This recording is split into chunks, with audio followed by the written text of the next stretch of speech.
Proscription of IPOB. Nnamdi Kanu sues Nigerian government, Southeast governors. Now the leader of the indigenous people of Biafra, Nnamdi Kanu, is still untamed. Yes, he's still untamed. That is it. And so Onyendu has sued the federal government of Nigeria and their collaborators, the Southeastern governors, regarding the proscription of the IPOB by the Nigerian government. Yes. So, and the matter which was filed before an Enugu State High Court, Southeast Nigeria, yes, is in the suit marked E/20/2023. Now, the Federal Republic of Nigeria, President, Federal Republic of Nigeria, Attorney General of the Federation, and Minister of Justice, Governor of Ebonyi State, and other Southeastern governors were listed as respondents 1st to 5th. That is it.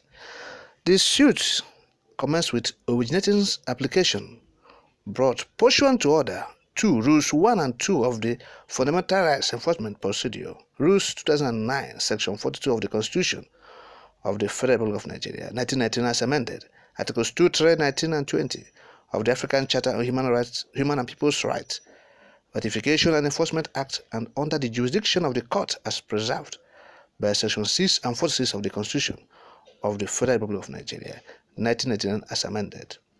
Yes, as being provided or being obtained by Sahara reporters. Now, the suit was filed through the Special Counsel, Aloy Jimako. In the suit, Onyendu sought, among others, a declaration that the practical application of the Terrorism Prevention Act and the executive or administrative action of the respondents, which directly led to the proscription of IPOB and its listing as a terrorist group, said IPOB being comprised of citizens of Nigeria, of the Igbo and other Eastern Nigeria ethnic groups, professing the political opinion of self-determination and the consequent arrests, detentions, persecutions, and extrajudicial killings of the members of the said IPOB is illegal, unlawful, unconstitutional, and amounts to infringement of their fundamental rights not to be subjected to any disabilities or restrictions on the basis of their ethnicity as enshrined and granted under Section 42 of the Constitution of the Federal Republic of Nigeria, 1999 as amended, and their fundamental rights as enshrined under Articles 2, 3, 19, and 20 of the African Charter on Human and People's Rights, Enforcement and Ratification Act. A declaration that self-determination is not a crime and thus cannot be used as a basis to arrest, detain, and prosecute the applicant and members of IPOB. Yes. For clarity and contrasting, IPOB gave examples Onyendu gave examples of such other similarly situated groups of other ethnicities to which some disabilities or restrictions are not subjected include the following. 1. The Arawa Youth Forum, mainly of Hausa Fulani ethnic stock. 2. The Odua People's Congress, mainly of Yoruba ethnic stock. The Miyetti Allah, mainly of Hausa Fulani. The Nigerian Avengers, mainly of Ijo ethnic stock. The notorious Murderous Fulani Herdsmen, mainly of Fulani ethnic stock in particular. So the Fulani Herdsmen, which has never been proscribed nor declared a terrorist organization in Nigeria, has nonetheless been internationally declared as the 4th deadliest terrorist organization in the world. You have said it. So that's what Onyendu is challenging now. We have said it. Onyendu is untamed. And so Nigerian government, we have seen their abracadabra and their divide and rule tactics. Divide and rule. You proscribed IPOB. The Arawa Youth Forum is there. The Odua People's Congress is there. The Miyetti Allah is there. The Nigerian Avengers are there. Talk about the Fulani Herdsmen. Miyetti Allah and Fulani Herdsmen are all the same. You see, the governor of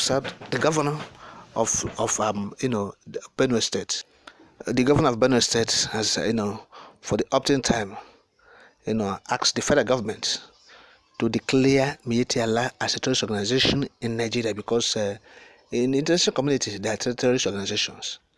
They are known for terrorists, the herdsmen, killing people everywhere. So like we have said, the fourth deadliest terrorist organization in the world. Yes, but in Nigeria, Governor Tom has been calling on the federal government, declare these people, these herdsmen, Miyetti Allah, terrorist organization. Designate them so that it can give you the destiny to tackle them. But what about the bandits? The bandits that has been declared terrorist organization by the government, terrorist group. So we have not seen anything show any seriousness to tackle the banditry and the bandits in northern Nigeria, who are majorly of Fulani stock. 85% of them are Fulanis. 85% of the bandits are Fulanis. So the governments that declare them terrorists after, grudgingly and, reluctantly declaring them terrorists have done nothing, to checkmate their activities, their nefarious activities, you see. So it is the IPOB, the government said, we have prescribed them. And that's when we look at this media, Nigerian media, we begin to look at them. So they are biased. Nigerian media are biased, all of them. They are biased. When they want to say something, they said, they proscribed the IPOB. I begin to wonder. When you mention bandits, do you say they proscribed bandits? Do you say they proscribed Fulani bandits? Do you say that they proscribed Fulani bandits? Have you ever read in your news saying you want to mention or refer to the, to the bandits, and you said the proscribed Fulani bandits or the outlawed Fulani bandits? But these are the words they will use. Outlawed IPOB, proscribed Injustice of Biafra. Nigerian media, bias, they have been cowed by Lai Mohammed and his, intimidation, harassment he has been doing since he became the, the Minister for Information, controlling the NBC. Yes, has been using the NBC to witch hunt and, intimidate the media houses in Nigeria, particularly the televisions and everything. And so the Onyendo is challenging it. We have said it. The IPOB cannot stomach that. So it's still proscribed. Nigeria's Avengers, you didn't prescribe them. Go do a press congress, you don't prescribe them. It's IPOB that you prescribe. So those ones are not even good. What about the Fulani herdsmen, like I'm saying, notorious terrorist organization? So IPOB is not taking it, lightly. Onyendo has approached the court now for that purpose. They said, IPO, they say Nnamdi Kanu. The Nigerian media will say Nnamdi Kanu, the leader of proscribed Injustice of Biafra. What nonsense! What biased reportage! Biased reportage. They are sensational in all ramifications. Nigerian media houses. So that is it. That is it. We will see the end of it. So we salute Onyendo for this. He's untamed.